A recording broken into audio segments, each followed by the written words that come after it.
What is going on, everybody? Welcome back to the channel. Aftersound here, bringing you Splinterlands content every single day. We also stream right here on this channel as well as on Twitch, so make sure you come by and say hello.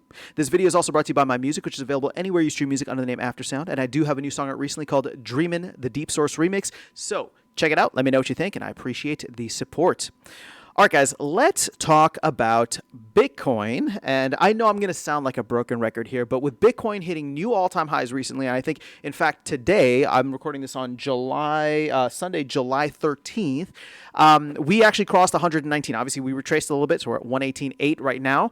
But, you know, this whole past week and really this month have been a little bit of what feels like, and again, not financial advice, not investment advice, but what feels like the euphoric banana zone time of, or banana zone phase of the bull run, right? Usually the way that it's played out is we get some crazy kind of massive run and euphoria in the 12 to 18 month period after the halving. So the halving was in April of 2024, which means that we are smack dab in the middle of it, right? 12 to 18 months would be April to October, and we are right here in July, right? Literally right in the middle. And Bitcoin is still continuing to set new all-time highs.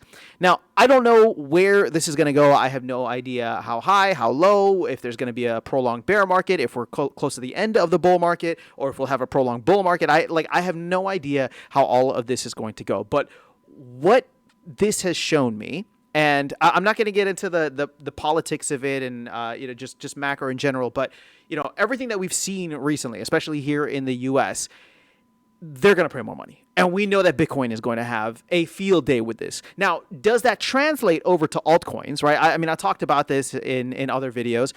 That's not my focus here.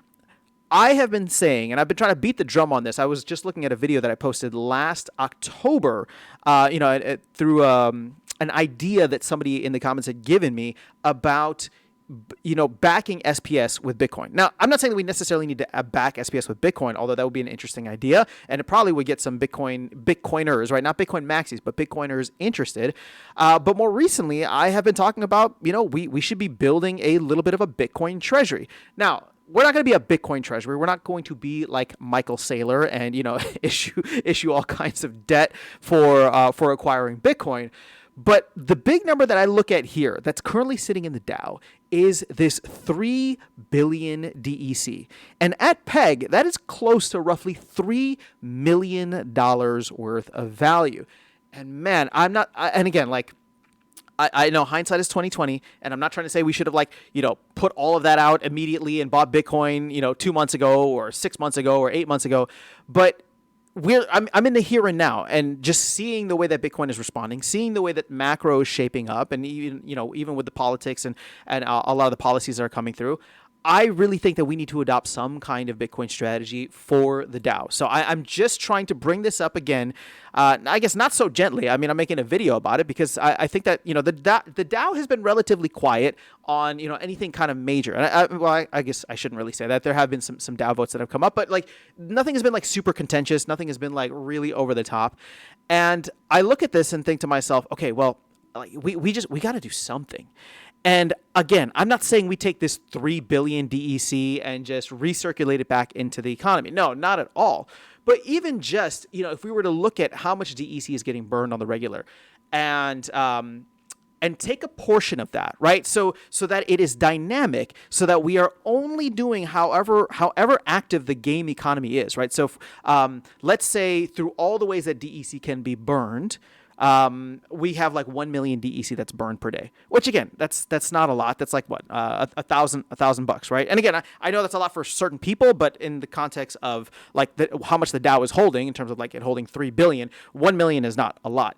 So let's say we were to do just a portion of that, 50%, 25%. So we know that on this day, we burned 1 million DEC, right? We burned 1 million DEC. It's never coming back. So what if we were to take 250,000 DEC, recirculate it in, so the net burn is still 750,000, but we just acquired 250,000 DEC worth of Bitcoin. Now, it's only $250 worth of Bitcoin, but again, this is just the Bitcoiner in me, right? This is the Bitcoin maxi in me. Like we got to be holding something. This would give the DAO so much more longevity and staying power. And I think many folks, not just myself, but many other folks in the space who are as convicted in Bitcoin as myself, and I would put, Matt, maybe even, I don't know about Dave, but Matt and definitely some of the top tier whales, I definitely think that this would give a lot of reassurance that, hey, at the end of the day, like, we're holding Bitcoin. So worst comes to worst, right? There will always be some Bitcoin in the treasury that we can choose what to do with in the future. We don't have to do anything with it right now, but we can just start buying, start accumulating, even if it's just $100, $200 per day, whatever it is, right? Even if it's less than that. My whole point is we can start to acquire Bitcoin, dollar cost average. I'm not worried about buying the top, right? Michael Saylor is going to be buying the top for the rest of his life, as he said. Like, this is something that we want to be doing or getting into the habit of. And that's why I'm not saying let's be dramatic and buy, spend a bunch of the Dow Treasury right now. I'm saying that we need to institute some kind of policy where we have this just automated, going every day,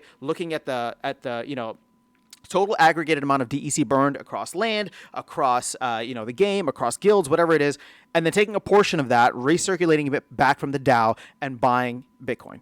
Now, again, what we do with that Bitcoin in the future, that remains to be seen, and obviously it's going to come down to a DAO vote. I'm not going to get into any kind of speculative stuff there, but the only thing that I'll say is, in the past, I've talked about, like, it would be cool if we issued Bitcoin rewards, right? So that would be something that I think could get a lot of people excited as well. That's a little bit outside the purview for right now, but it would be kind of awesome if we were able to integrate that, and having or building a treasury to draw from, and having a mechanism that is kind of self-reinforcing and a nice kind of positive loop that takes game activity, turns it into Bitcoin, and then pays that Bitcoin out so that there could be more game activity. Stuff like that, I think, again, I'm not smart enough to think about this stuff. Hopefully Matt or someone on the team is, or somebody here in the audience. I'm just putting the idea out there and trying to push the needle or push the envelope a little bit more and say, like, let's think about this, guys. So let me know your thoughts in the comments below. That is all I have for you guys in this video. I just want to get rid of this melting ice cube of 3 million DEC or 3 billion DEC that's sitting in the DAO and find a way to use it positively. Again, not all at once, but just a way to use it positively. So let me know your thoughts in the comments below. That's all I got for you in this video. I'll catch you on the next one and see you around the game. Take care.